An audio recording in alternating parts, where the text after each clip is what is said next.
Ceasefire बढ़ाने पर Iran का वार, यूएस से कहा कि इसका कोई मतलब नहीं है। क्या है पूरी खबर, इस वीडियो में आगे समझिए। नमस्कार, मेरा नाम है अनुषी गुप्ता और आप देख रहे हैं एनडीटीवी इंडिया। क्या बिना दो देशों की मर्जी के कोई सीजफायर चल सकता है? अमेरिकी राष्ट्रपति डोनाल्ड ट्रंप को लगता है कि हाँ, ऐसा मुमकिन है। मिडिल ईस्ट में बारूद के ढेर पर बैठी दुनिया को कल एक बड़ी खबर मिली। ट्रंप ने ईरान के साथ जारी 2 हफ्ते की सीजफायर को आगे बढ़ाने का फैसला किया है, लेकिन चौंकाने वाली बात यह है कि ये फैसला पूरी तरह से एक तरफा है। यानी इसके लिए ईरान से ना तो कोई सलाह ली गई और ना ही ईरान ने इस पर अपनी सहमति दी है। जैसे ही व्हाइट हाउस से ये खबर बाहर आई, तेहरान से इसका तीखा जवाब भी मिल गया।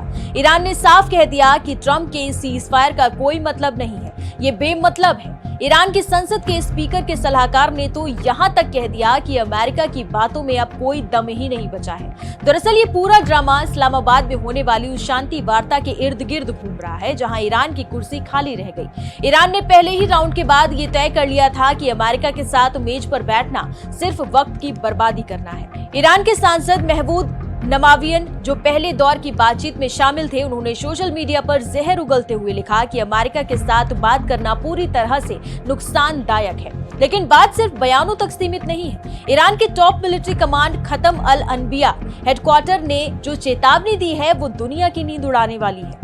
उनके प्रवक्ता ने 2 टूक कहा कि अगर ईरान पर हमला हुआ तो उनकी सेनाएं पहले से तय टारगेट पर हमला करेगी और यह हमला सिर्फ अमेरिका पर नहीं बल्कि इजराइल पर भी होगा। ईरान का दावा है कि वो इस बार ऐसा सबक सिखाएंगे जिसे अमेरिका कभी भूल नहीं पाएगा। तो एक तरफ ट्रंप शांति का नाटक कर रहे हैं तो दूसरी तरफ ईरान की सेना अपनी मिसाइलों के मुंह खोलने की तैयारी में है। सवाल यह है कि अगर बातचीत का रास्ता बंद हो चुका है तो ट्रंप ने सीजफायर बढ़ाया क्यों? इस रात से पर्दा खुद डोनाल्ड ट्रंप ने उठाया है। अपने social media platform truth social पर उन्होंने एक लंबी पोस्ट लिख डाली। ट्रंप का दावा है कि ईरान की सरकार की कमर पूरी तरह से टूट चुकी है। उन्होंने खुलासा किया कि पाकिस्तान के army chief general Asim Munir और प्रधानमंत्री शहबाज शरीफ ने उनसे गुजारिश की थी कि ईरान को थोड़ा और वक्त दिया जाए।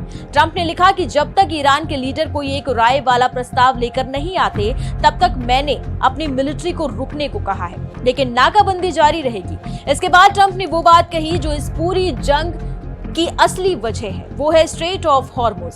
ट्रंप का कहना है कि ईरान हर दिन $500 मिलियन यानी करीब 4000 करोड़ रुपए से ज्यादा कमाना चाहता है, जो तभी मुमकिन है जब ये समुद्री रास्ता खुल जाएगा। ट्रंप ने साफ कर दिया कि वो नाकाबंदी तब तक नहीं हटाएंगे जब तक कोई ठोस डील नहीं हो जाती। ट्रंप के शब्दों में, अगर हम अभी भी रास्ता खोल देते हैं तो ईरान कभी डील नहीं करेगा, फिर तो हमारे पास उनके नेताओं को उड़ाने के अलावा कोई रास्ता नहीं बचेगा। यानी ट्रंप ने सीजफायर तो दिया है लेकिन ईरान की इकोनॉमी की गर्दन अपनी मुट्ठी में दबा रखी है। अब देखना यह है कि ईरान अपनी इज्जत बचाता है या फिर इस आर्थिक चोट के बदले युद्ध का रास्ता चुनता है।